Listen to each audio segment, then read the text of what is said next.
Grande homem, homem porco, haha, que falso você é. E com esse trecho da música do Pink Floyd do álbum Animals, eu inicio a resenha desse maravilhoso livro, A Revolução dos Bichos.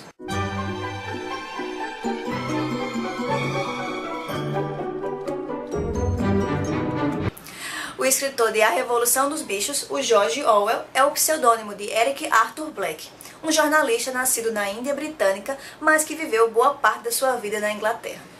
Esse livro foi considerado pela revista Time como um dos 100 melhores romances da história em língua inglesa e, junto com o livro 1984, consagrou o autor George Orwell como um dos melhores autores de todos os tempos. A edição que eu tenho aqui comigo é a edição de 2007, da editora Companhia das Letras, desse livro que só foi publicado em 1945, depois da recusa de várias editoras inglesas, pois na época a Inglaterra ainda era aliada da União Soviética. E esse livro faz uma crítica dura, uma sátira muito inteligente ao stalinismo, ao regime político que vivenciava a União Soviética à época em que ele foi escrito. E aí, de forma cômica, para não dizer trágica, esse livro foi transformado em um panfleto publicitário anticomunismo na época da Segunda Guerra Mundial, quando então a Inglaterra rompeu as ligações com a União Soviética e existia a polaridade entre os Estados Unidos e a União Soviética.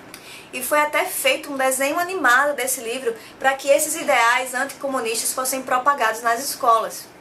O livro conta a história do porco Major, o porco mais velho, mas de muita influência na Granja do Solar, e ele conta que teve um sonho em que os animais não seriam mais submissos ao homem, e que eles não seriam mais explorados, e que eles governariam a si próprios.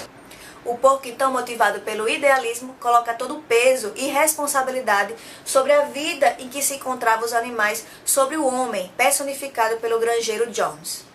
O porco Major então morre no começo da história, mas os ideais de revolução permanecem. E o autor, o George Orwell, faz uma paródia da música A Internacional Comunista com a música Bichos da Inglaterra. E ele também faz uma correlação da bandeira da Granja do Solar, agora Granja dos Bichos, com a outra bandeira vermelha que a gente conhece, na qual ele usa um fundo verde e o casco e o chifre. Eu vou ler aqui um trechinho do livro para vocês entenderem o quão boa era a retórica do porco Major. Então, camaradas, qual é a natureza desta nossa vida? Enfrentemos a realidade. Nossa vida é miserável, trabalhosa e curta. Nascemos, recebemos o mínimo alimento necessário para continuar respirando, e os que podem trabalhar são exigidos até a última parcela de suas forças.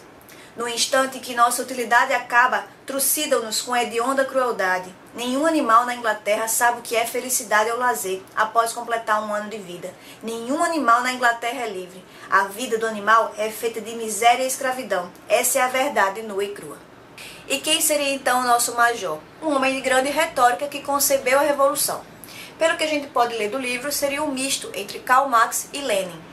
E então, a partir da morte do porco Major, os ideais de revolução são postos em práticas e liderados pelos dois porcos, Napoleão e Bola de Neve. Napoleão representando o mais sanguinário de todos os políticos da União Soviética, o Stalin, e o Bola de Neve, o Trotsky. E então, após a revolução e a tomada do poder pelos bichos, se vive uma democracia socialista, aos moldes do sonhado pelo porco Major. Contudo, isso é temporário, uma vez que a natureza sombria de dominação e superioridade começa a habitar a Granja dos Bichos, e alguns animais começam a se sentir superiores uns aos outros.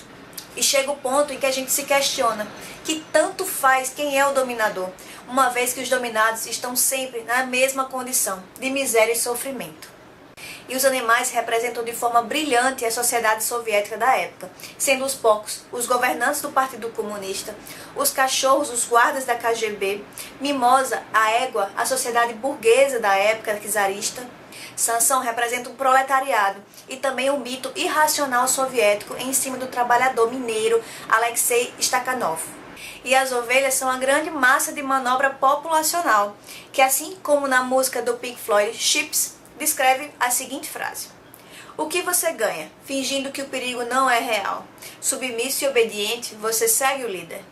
Esse pequeno livro é uma grande aula de história e descreve também as constantes brigas entre Stalin e Trotsky, o modo como Trotsky foi exilado, o modo como ele também foi assassinado e transformado em inimigo da revolução.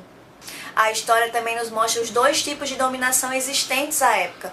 Uma dominação pela sedução, personificada pelo porco garganta como a propaganda soviética, e em segundo, a dominação pela força, através das torturas, do exílio para a Sibéria e das execuções em massa.